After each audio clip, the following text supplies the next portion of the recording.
TVK மாநாடு live updates. Vijay தலைமையிலான தமிழக வெற்றி கழகத்துடைய 2வது மாநில மாநாடு மதுரை டு தூத்துக்குடி தேசிய நெடுஞ்சாலை பகுதியான பாரபத்தியில நாளைக்கு வியாழக்கிழமை நடக்குது.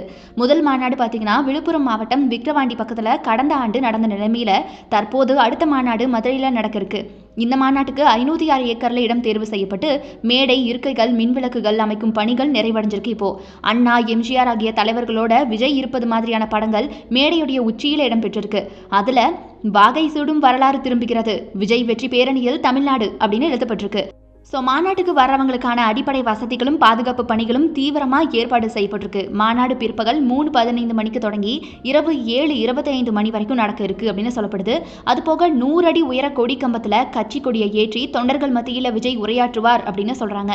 அண்ட் மதுரை அப்டேட்ஸ் படி தமிழக வெற்றி கழகத்துடைய அதாவது தாவிகா 2வது மாநில மாநாடு நாளைக்கு மதுரை மாவட்டம் தூத்துக்குடி தேசிய நெடுஞ்சாலை பகுதியில் இருக்கக்கூடிய பாரபத்தியில் நடைபெற இருக்கிறதுனால பெரும் பரபரப்பு அந்த இடத்துல நிலவலாம் அப்படின்னு கணிக்கப்பட்டிருக்கு.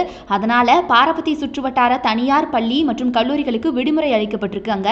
அதுபோக மதுரை தாவிகா மாநாட்டிற்காக 100 அடி கொடிக்கம்பம் நிறுவும் போது கார் மேல அது விழுந்து விபத்து ஏற்பட்டிருக்கான். ஸோ இது பார்த்தீங்கன்னா கிரெயின் மூலமாக கொடிக்கம்பத்தை நிறுவ முற்பட்ட போது கார் மேலே விழுந்துருச்சுன்னு சொல்லப்படுது. இது தாவேக்காவினர் மத்தியில் பெரும் அதிர்ச்சியையும் சஞ்சலத்தையும் ஏற்படுத்தியிருக்கு.